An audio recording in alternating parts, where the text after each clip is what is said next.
Olá, eleições 2022, eleições cidadãs na Vale TV e essa semana ouvindo os candidatos a deputado estadual e federal da região de abrangência da nossa Vale TV.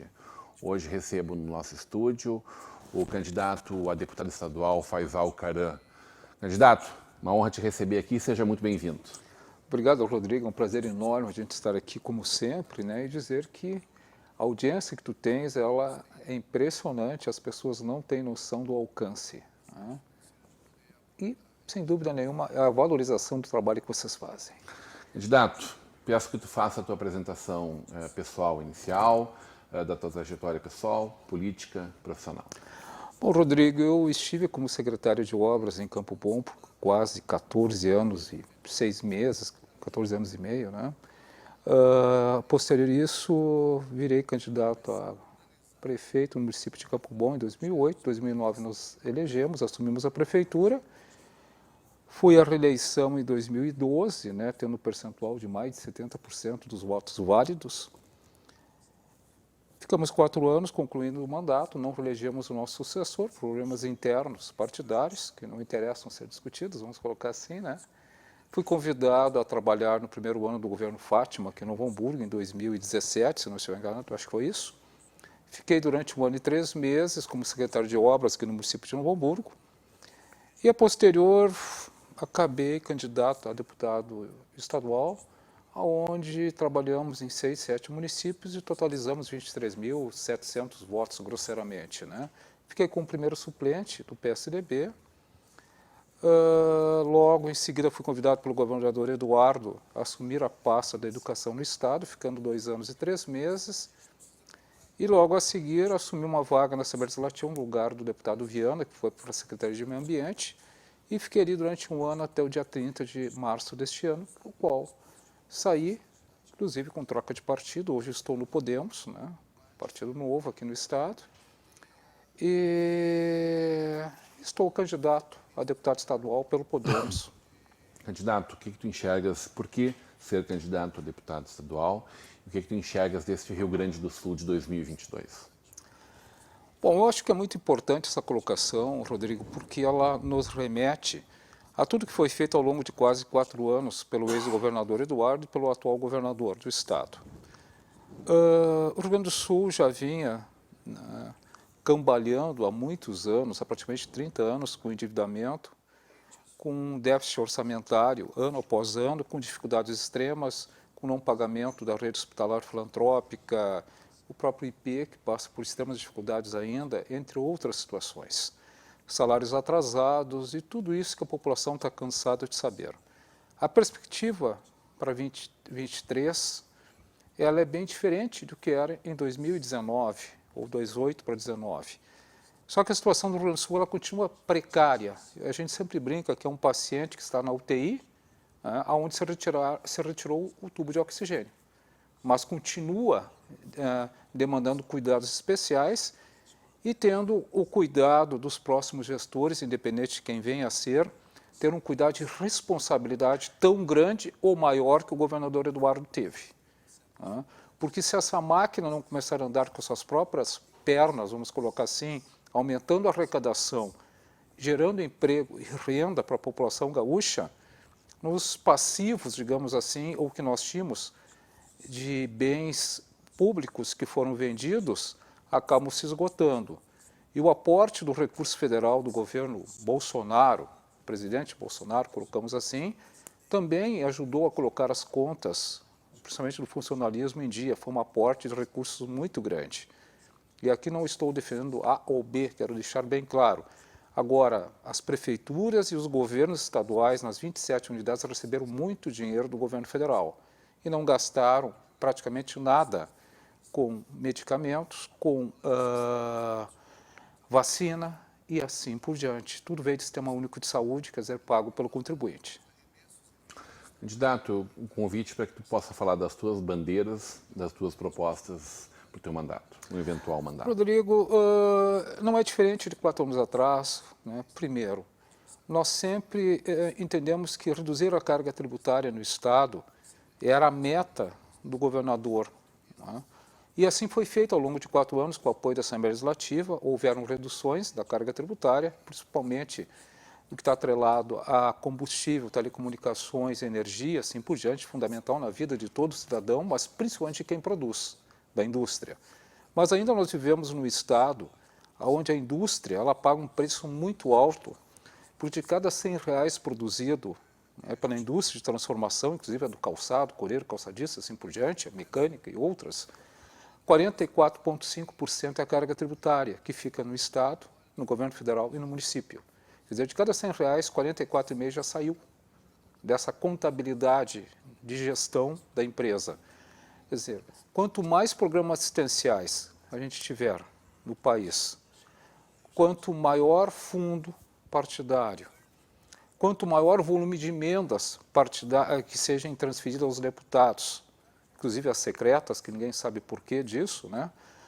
Menos recursos, tu vai ter, menos condições, tu vai ter de fazer a inversão, tendo uma carga tributária mais baixa. Hoje o governo federal, ele é o maior empregador no país, são 22 milhões de pessoas recebendo o auxílio, que é importante, porque se passa por uma crise sem dúvida nenhuma. Agora não podemos passar o resto da vida deste país vivendo de assistencialismo. As pessoas têm que ser incluídas no mercado de trabalho, elas têm que receber qualificação. Eu acho que tem que chegar um momento de ter um rompimento, né, onde o Estado brasileiro diga, olha, você tem até um determinado período, um ano, e dali para frente vão passar necessidade mesmo. Porque isso é um peso gigantesco na vida no país. A outra carga que eu defendo é a retirada da carga tributária aqui no Estado do Rio Grande do Sul em cima da cesta básica. Que o governo hoje faz de outra maneira, revertendo ao cidadão que entra no programa, um desses programas avançados do governador, ex-governador Eduardo, mas ele tem uma data limite que é até dezembro deste ano. Então isso eu gostaria que fosse permanente, onde o cidadão compra a cesta básica, que são aqueles produtos básicos, e que ele não tenha a carga tributária de ICMS incidente, como são nos países como a Itália, a França, Portugal. Isso iria beneficiar muito o cidadão lá na ponta, né, e geraria uma quantidade maior de emprego e renda para a sociedade, aumentando a produção desses produtos ao consumo. E a outra, sem dúvida nenhuma, que é um cavalo de batalha de muitos anos, é termos aqui na nossa região, no Vale dos Sinos, Caí também e Paranhana, um hospital referência de média e alta complexidade, que não é novidade para ninguém. Muitos candidatos trazem essa pauta. Agora a gente sabe que, infelizmente, um hospital de porte médio e alto demanda muito recurso, né? Se não houver um esforço gigantesco da bancada gaúcha federal, com apoio de senadores gaúchos, nós nunca teremos uma condição de termos um hospital. O Hospital Geral aqui no Hamburgo passa por um processo de investimento, de novas obras, N coisas assim, para absorver a oncologia que hoje se encontra em Taquara. Ok, mas ainda nós temos outras áreas, outras especialidades que não são atendidas e não suportam essa população dos nossos 3 vales. Então, isso tem que ser visto com urgência. A saúde está com sérios problemas, um acúmulo gigantesco de procedimentos eletivos, de cirurgias eletivas que não estão ocorrendo em decorrência de 2 anos de pandemia, onde a prioridade era o Covid, e assim por diante, né, Rodrigo? Então, nós temos que ter um olhar para isso. O governo federal tem que atualizar a tabela SUS, que fazem mais de 18 anos que não sofre correção. Então, são algumas bandeiras que a gente defende. E a educação, sem dúvida nenhuma, né? Candidato, nós fizemos uma relação de 4 temas importantes que estão em discussão e que fatalmente serão pauta na Assembleia Legislativa e no Estado do Rio Grande do Sul nos próximos 4 anos. Gostaria de pontuá-los um a um para que o senhor pudesse dar a sua opinião. Primeiro tema, candidato, Banrisul. Essa é uma pauta muito especial aos gaúchos, porque nós talvez sejamos uma das poucas unidades do país, ou federativas, que ainda tenhamos banco estatal, né? Tem prós e tem contras, né? Mas eu parto do pressuposto que a partir do momento que os bancos virtuais, né, estão no mercado sem custo, né, sem custo de operação, é muito difícil manter o valor comercial do Banrisul, por mais que se fortaleça.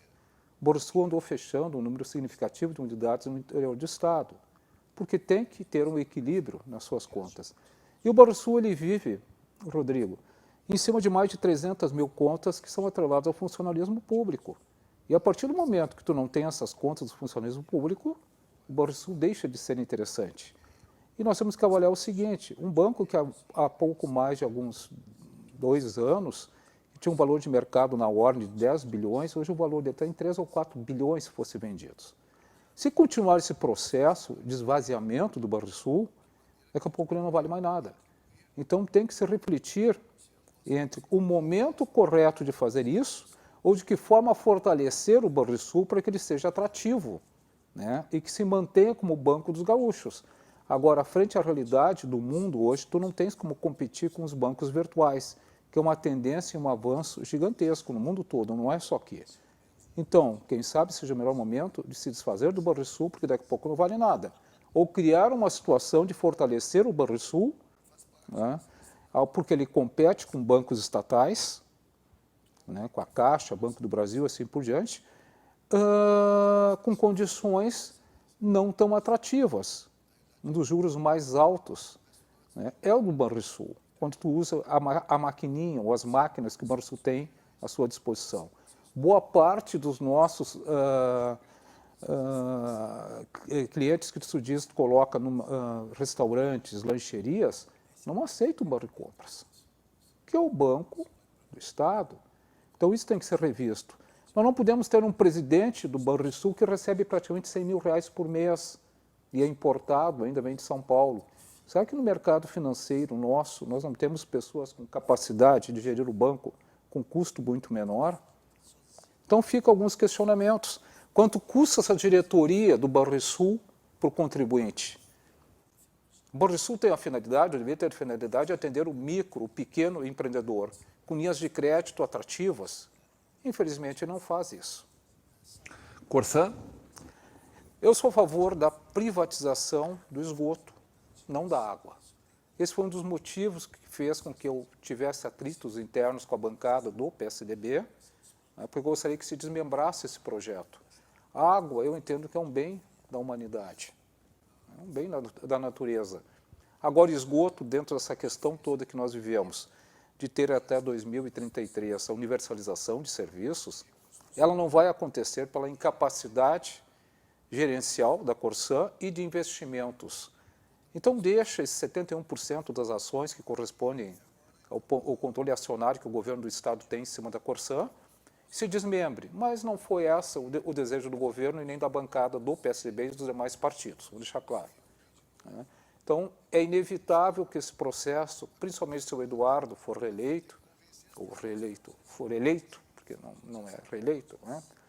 Esse processo continue, talvez com um outro gestor que tenha olhado essa questão da necessidade de transformar o Rio Grande do Sul num dos estados competitivos quando se fala em saneamento básico. Isso também vai injetar muito recurso nas prefeituras, vai gerar muito emprego, porque implantar rede de saneamento básico ela implica em abrir asfalto, né, recuperar asfalto, implantar rede e tratar esgoto. Isso é muito dinheiro envolvido. E as prefeituras individualmente não conseguirão fazer. O maior exemplo a gente tem aqui no Novo Hamburgo, qual é o percentual de tratamento de esgoto? Não chega a 50%, com uma companhia própria. Então isso a gente tem que avaliar muito, né? Candidato, pedágios e dentro do recorte de pedágios, RS 118. Eu sou contrário ao pedágio na 118, porque uma das maiores concentrações de empresas, né, que geram carga tributária muito alta está na 118. Então, tu estás penalizando pelo número de caminhões, de veículos que são ligados a essas empresas que transitam diariamente. Agora, como fazer a manutenção dessa estrada e as melhorias ao longo do tempo? Bom, tem que se achar uma forma e ela tem que vir, né, do crescimento da economia gaúcha. Sou contrário a 118. A pergunta é dívida do Estado. O governo do Estado, como todos são sabedores, né, assinou com a União a recuperação fiscal do Estado. Eu acho que o momento que se vivia não tinha-se muita escolha, né, Rodrigo? Isso não significa que a qualquer momento não possa ser revisto, né? O poder público, através do Estado, União, a qualquer momento pode provocar uma revisão se houver danos a uma das partes. Então, eu acho que se fez porque não se tinha muita escolha.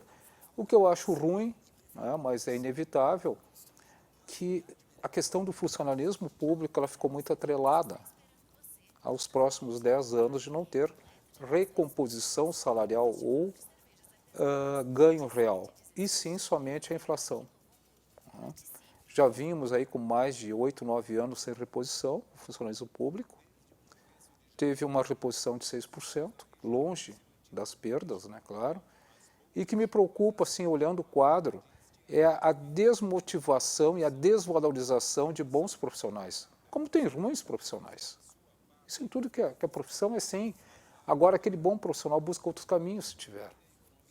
Pelos planos de carreira que foram reformulados, pela falta de perspectiva na aposentadoria e assim por diante. A desqualificação do serviço público, depois de 8 anos e com mais 10 anos somente com a inflação, vai trazer um prejuízo gigantesco ao quadro funcional do Estado, que é o que mantém os serviços públicos. Ou vamos terceirizar todos? É uma pergunta. Candidato, temos ainda mais de 8 minutos e deixo em aberto esse espaço agora até o final desse tempo, para que o senhor faça suas considerações, sua saudação final, seu pedido de voto ao longo desse período todo. Bom, Rodrigo, e todos que estão compartilhando conosco desse momento, sem dúvida nenhuma, é um momento especial que a gente vive no país. O que eu posso pedir, além de pedir o voto para o número 19 mil, que é o meu número como deputado estadual, é pedir que as pessoas, ao levantar dia 2, se desloquem para as urnas, votem, escolham com a maior capacidade que elas têm de conhecimento em relação aos candidatos. Busquem informação sobre o que cada candidato já fez, faz ou fará em termos de propostas. Não anulem o seu voto. Não transformem muitas vezes o voto útil, né? Porque tem alguém que teoricamente está melhor em pesquisas aqui e ali, ou que vem com aquele sentimento, vamos liquidar o assunto no primeiro turno, tá? Para não termos o segundo turno e um desgaste. São questões que cada um tem que avaliar nesse momento, e aqui eu não estou defendendo o atual presidente nem o ex-presidente Lula. Nós não temos muitas alternativas, nós estamos vivendo hoje na falta de nomes, infelizmente, para presidente da República com potencial de ganhar uma eleição. Então o eleitor tem que ter muita consciência, porque quem está lá nos representa a imagem do país internamente e externamente. E é isso que a gente precisa levar nesse momento, né? Ter consciência de quem a gente vai eleger, escolher bons deputados federais, isso é fundamental, porque é o deputado federal, né, que destina recursos e verbas e faz leis, juntamente com os senadores, e tem que ter muito cuidado. Nós temos hoje uma parte dos nossos congressistas, e eu tenho dito isso em vários locais, que são covardes e omissos. Se submeteram a emendas parlamentares, se submeteram a emendas secretas, que ninguém sabe para quem, para onde e quanto, em troca de posicionamentos claros no país. Nós precisamos de uma reforma tributária, a gente escuta a cada 4 anos, e ela não acontece, ela está parada no Congresso Nacional. Então tem pautas fundamentais à vida desse país, à reindustrialização do país. Como fazer que o país seja atrativo para quem tem dinheiro para investir? Reduzir a carga tributária, diminuir o assistencialismo, são questões que têm que serem discutidas pelo Congresso. Mas os nossos deputados, na grande maioria, estão atrelados às emendas parlamentares como suas cavalos de batalha. Porque ali estão e se formam os currais eleitorais. Então, o deputado federal, pessoal, é fundamental um bom deputado. Alguém que tem um olhar além das emendas parlamentares. Isso serve para o senador também. Nós temos que ter um Congresso atrelado ao presidente da República. E não o opositor do presidente da República. Não que diga amém, mas que tenha posicionamentos claros e alinhe com o presidente da República, independente de quem seja. Senão nós viveremos eternamente no toma lá da cá, como a gente tem vivido assim nos últimos anos. Que já vem desde a época do ex-presidente Lula, passou pela Dilma e assim por diante. E hoje é uma realidade. Um Congresso independente. E toda vez que alguém fala no Supremo Tribunal, e virou pauta isso, pau no Supremo Tribunal. Eu discordo, eu não estou defendendo o Supremo Tribunal. Agora, a democracia ela é feita, Rodrigo, de equilíbrio entre os poderes, os três poderes. E a partir do momento que algum se sobressai, é porque os outros dois falharam. Democracia é isso. Quando nós tivemos aquele episódio do famoso deputado Daniel, da tornozeleira, bota a tornozeleira, tira a tornozeleira, aquela confusão toda, e o cara não bota e bota. Para aí, quem tinha que ter resolvido aquilo era o Congresso, eram os nossos deputados federais com a Comissão de Ética. Eles foram omissos e deixaram que o Supremo dissesse, tira, caça. Isso não precisava ter sido resolvido pelo Supremo. Tantas coisas chegam no Supremo porque o Congresso não ataca. E aí fica aquele embate entre o Supremo, governo e Congresso. Como se o culpado na ponta fosse o presidente, na outra ponta fosse o Superior Tribunal. Então, essa é a função do deputado federal, é a função do senador. Decidir, mesmo que vá contra os interesses do corporativismo e dos parceiros. Então é isso, escolham um grande deputado federal, pesquisem quem são aqueles que têm posicionamento, não aqueles que só votem o que é atrativo para o ouvido e para o eleitor. Escolham um bom candidato ou candidata à Assembleia Legislativa do Estado, são 55 nomes, tem 800 e poucos concorrendo, é um absurdo isso aí, mas sempre vai ter alguém com capacidade, de estar dentro da Assembleia Legislativa. Cuidem muito, esse é um pedido, e isso não me afeta. Muitas vezes a gente escolhe porque é mais bonitinho, porque joga bola, porque não sei o quê, porque toma cerveja comigo e assim por diante. Chega disso, pessoal. Se o nosso Congresso é frágil e falho, como eu tenho colocado aqui, me perdoem, eu respeito todo mundo que pensa o contrário, é porque a base dos nossos vereadores é muito ruim. A base, a pirâmide do poder está nas casas municipais.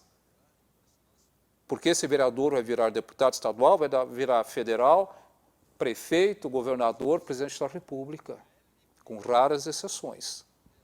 A base do nosso Congresso que está muito fragilizada. Então nós temos que eleger daqui a 2 anos bons vereadores para ter um Congresso melhor. Esse é o meu posicionamento, Rodrigo. Então elejam pessoas com capacidade de fazer gestão, pessoas que tenham passado ou na vida pública, privada, não interessa, mas que deem resultados, que tragam entregas para a sociedade. Não que ataquem o governo, deixem de atacar o governo, mas que realmente tenham capacidade de fazer gestão e de entregas. É isso que a sociedade precisa. Então eu fico muito grato pela oportunidade. Eu sei que às vezes algumas colocações que a gente faz, elas não são tão atrativas ao ouvido de alguns, mas eu acho que está na hora, mais do que na hora, das pessoas começarem a conviver com outra realidade que não seja somente o que o meu ouvido quer escutar. Te agradeço, Rodrigo, o espaço foi nos dado, parabéns pela oportunidade que dá a todos os candidatos. Isso é importante, porque também lá na ponta o eleitor que está indeciso, concorda ou não concorda com as nossas colocações, vota ou não vota. Bom, pessoal, levante dia 2, peço a Deus que seja iluminado, que vocês possam escolher os melhores para o país, porque nós precisamos. Não podemos mais viver nessa situação que a gente vive no país hoje, de uma crise institucional, uma briga entre poderes. Isso tem que terminar. Ou a gente vai perder o bem maior que a gente tem, que é a democracia. Está feito o pedido de voto, candidato? Então, fica o pedido, Rodrigo? O número é 19.000, um número bom de guardar, 19.000, e podemos agradecer a todos aqueles que, porventura, nos escolham aí, e aqueles que escolherem outros candidatos, que cobrem deles, como cobrem de mim, ao longo de 4 anos, o que cada um de nós está fazendo, o que cada um de nós está votando, o que cada um de nós diz para os meios de comunicação e assim por diante. Isso é democracia. Não é somente transferir o voto e dizer, resolva a minha vida. Bem pelo contrário. Democracia é acompanhar o voto que tu deu a alguém. Candidato, agradeço muito a sua presença hoje aqui. Desde já lhe convido para no próximo domingo estar ao longo do dia conosco, em algum momento, por 15 minutos, que a gente pode ajustar isso na sua agenda.